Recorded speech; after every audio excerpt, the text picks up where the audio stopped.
So in order to do simple interrupted suturing, first we have to hold the needle at a correct position. That is, we must hold the needle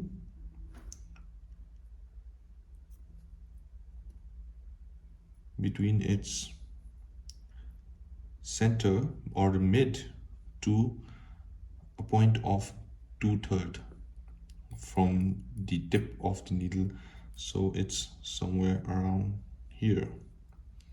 So we can't hold it too much in the front or too much in the back, and the needle holder must be perpendicular like this.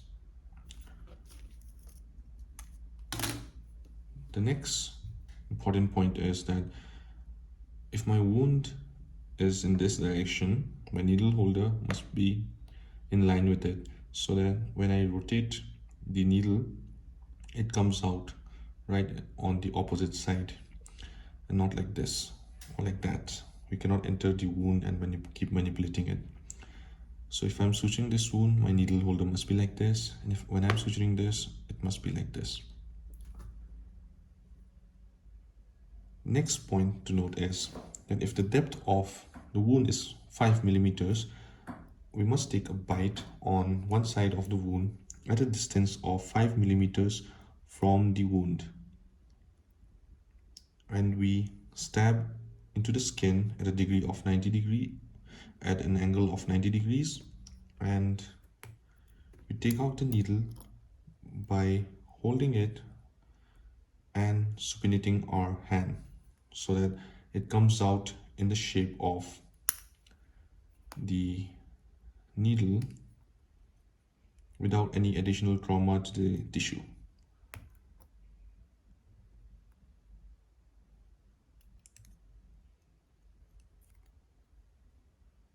Now's the time for the knot making process.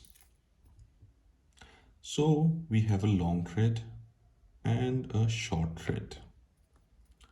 So there are three ways of explaining this. The first one is there's a V that is formed by this long thread and the short thread. So the idea is to stay inside the V, loop with the long thread twice on the needle holder, catch hold of the short one, and pull the threads to the opposite side. Now again, there's a V by the short one and the long one. So stay inside the V, don't be on the outside. Stay inside the V, loop it with the long thread, and pull the threads to the opposite side. Again, there's a V. I stay inside the V, make a loop, catch hold of the short thread, and pull to the opposite side. Now the number of knots that you make depends on what suture material you're using and how much strength you want and all those factors which need not be discussed here.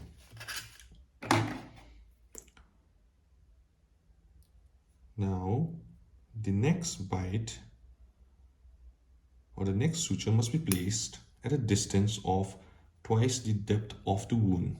So let's say it was 5 millimeter deep wound.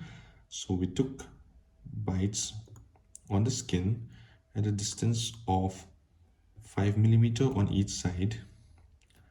Then the next suture must be placed at a distance of 10 millimeters.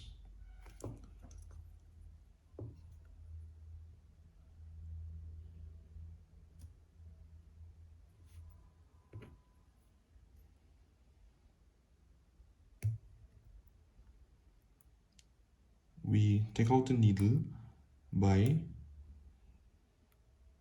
a rotatory motion in the shape of the needle. Now we'll do the same thing, but I'll explain it in different ways. Now aim towards the short thread, don't come from the long thread side. you are on aim towards the short thread, so you're like on the short thread side of the whole thing. So you come from the short side and make 2 loops so that it becomes a surgeon's knot, and you pull the short thread to the opposite side.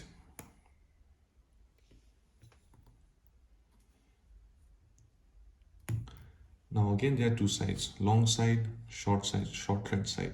So you come from the short thread side and you pull to the opposite side.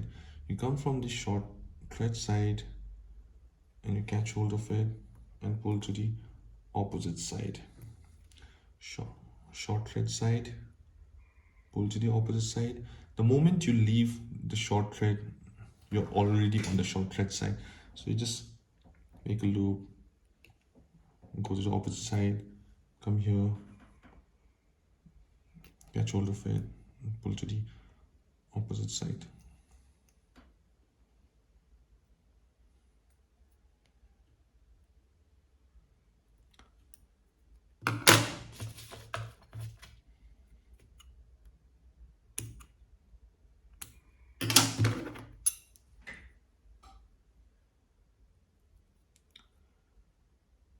So we'll do it once more.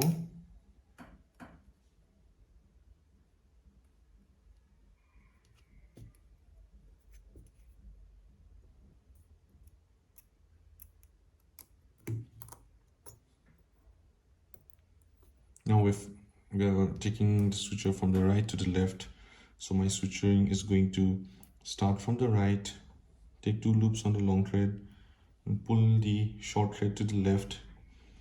Now I gotta come from the left, pull the short thread to the right. Now I gotta come from the right and pull the short thread to the left. I come from the left, pull the short thread to the right. So these are my 3 ways of instructing how to make a square knot in a case of simple interrupted suturing.